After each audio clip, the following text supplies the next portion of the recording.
So we have another section here of the Poison Hill. Um, it's the third. It's from the third part of the book. The second part, she went to Montana, met Francis, fell in love. Now she's come back. Um, she's broken her engagement to David. Her mother and Louis are putting a lot of pressure on her. Why don't you make up with David? What are you going to do if you don't marry him? What are you going to do with your life if you don't get married? That kind of thing. Of course, they don't know about Francis, so she can't tell them, and she doesn't really know what she's going to do now. She's a bit lost. Um, this chapter partly came about because when I was writing it, um, I would talk to my mother sometimes, and my mother would be like, "There's a bird in the house. The cat brought a bird in the house," and my parents are too old to deal with a bird in the house, so they would have to shut the bird in a room and open the window and hope the bird would fly out. So that kind of went in the book. There's a superstition that a bird in the house means death, but in this book, it's just a bird in the house. It's not, predicting anyone's death. So there we go. She told me she grew them, of course. I never saw them personally. I have my doubts. Calla lilies are tropical plants. Mrs. Lesko felt down below the suds and pulled up the stopper of the sink and then ran some more hot water. Gertrude passed the already damp dish towel over a plate. Well, why did she tell you she grew them then? I suppose she didn't know what a calla lily was. Fishing around in the bottom of the sink, Mrs. Lesko came up with 2 spoons and a knife. Or she thought that I didn't know what a calla lily was. It was Alita's night off. Dinner had been turkey sandwiches and crab meat molds on lettuce cups for a salad. So after that, she really couldn't be asked to join the garden club. Besides, Sally Ann and I agreed years ago that if we get more than 12, it just becomes unmanageable. We have to be selective. That's understood. A handful of cut delphiniums lay on the white cloth on the table, along with 2 possible vases. I guess so. Gertrude dried the spoons. A dog was barking outside, the sound mechanical and monotonous, like a stick hitting a fence. A few drops of rain, crystal clear, attached themselves to the window. There's the rain. Yes. She took the crab meat bowl from her mother. The water was warm, and the rain made her feel sleepy. The bowl was greasy. Without a word, she passed it back to her mother, who scrubbed at it again. She liked that she didn't have to say a word, that her mother worked at the bowl until it was completely clean, that she dried it until not a slick of water remained to leave a spot. Her mother had taught her that. No good housekeeper left water spots on her dishes. In the rain and her sleepiness, she didn't even mind talking about Sally Ann and the garden club. That dog just keeps barking and barking, her mother murmured. I expect the brooms have him tied up again, poor thing. I was thinking, Mother, that I might take one of those home courses, the kind you send away for. What kind of course? Photography.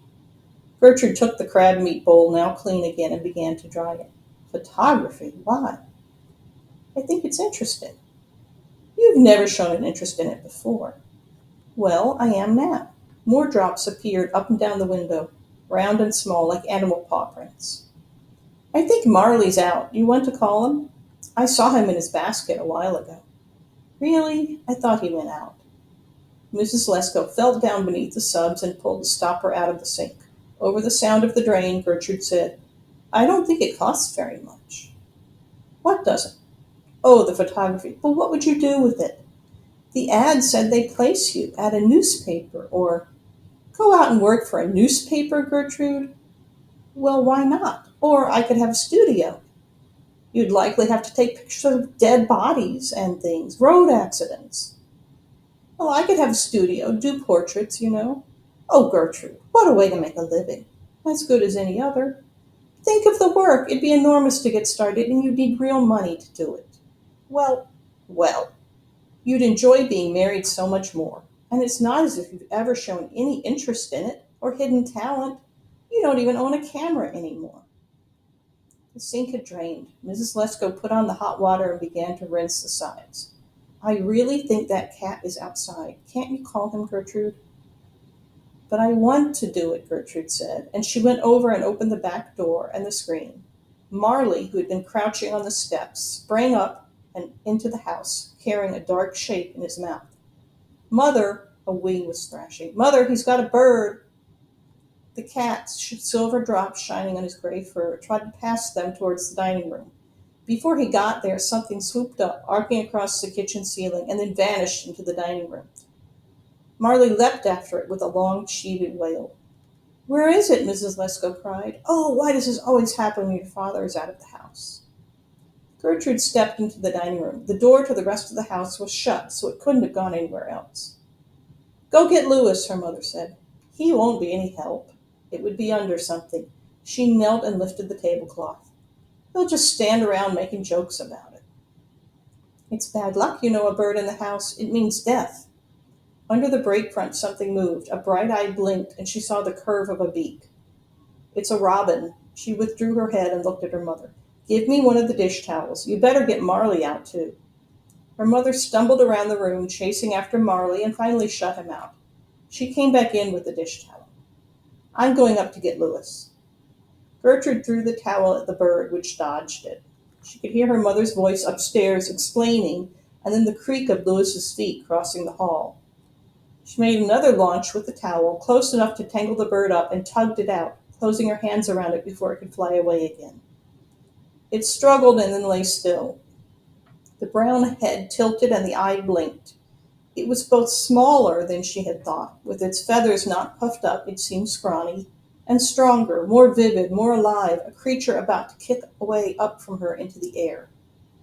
She felt she could snap its neck, and the tenderness beneath that feeling, because she did not, because she held it so softly. But surely it, too, was like a creature in a fairy tale, something that would get revenge if she did it in unkindness. Marley dogged her feet, crying as she carried it through the kitchen. She shut the door with her knee, keeping him in the house, and walked down the back steps. In the long, wet grass of the backyard, she set down the towel and opened it.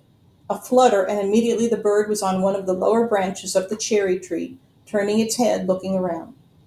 Is it hurt? Her mother called from the steps. I don't think so. I don't think Marley really got his teeth into it. Poor kitty. Not very tough, are you?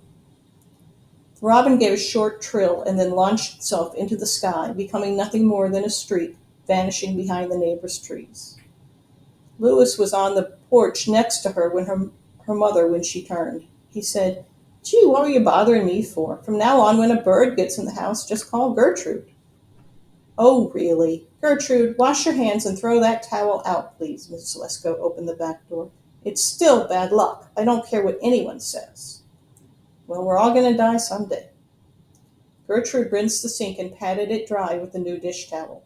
Mrs. Lesko took up one of the delphiniums, stuck it in the smaller of the two vases on the table, and then took it out again and snipped the stalk. Gertrude turned from the sink. I thought the other vase looked nicer. Really? Mrs. Lesko cut another delphinium and balanced it next to the first. No, I think this one is better. She could see the neighbor's lilacs tossed by the rain through the window. The dog was still barking. But the warmth was gone, the moment standing at the window drying dishes with her mother as they had always done, always would do, and cutting flowers for vases. But the delphiniums were beautiful. She wished she could be the one sitting there snipping their stems. Well, could I learn the banjo? The banjo? Instead of photography. You send for a booklet and they teach you. You have to buy your own banjo, though. Gertrude hung the dish towel on the rail. We have a perfectly good piano. You've never cared to play. What do you want to learn the banjo for? I don't know. It wasn't important, but at least it was something. Even getting the booklet in the mail would feel like something. It'd be something to do. I want something to do. Oh, Gertrude, once David comes up here, you'll... Mrs. Lesko, with more discretion, now let her sentence trail off. She turned the vase, adjusting the flowers. Well, if you want to, I suppose it's harmless as long as you don't disturb your father. Gertrude took the scissors from the table. It needs some greenery. You want me to go out and cut some branches? It's still raining. Her mother darted a look out the back door. I don't mind. Outside, everything smelled of wet plants and summer. The cherry tree shook down large drops from its branches. The college bells began. In the trampled grass, her footprints were outlined in silver. She stood exactly in them and looked up, up into the sky where the robin had gone.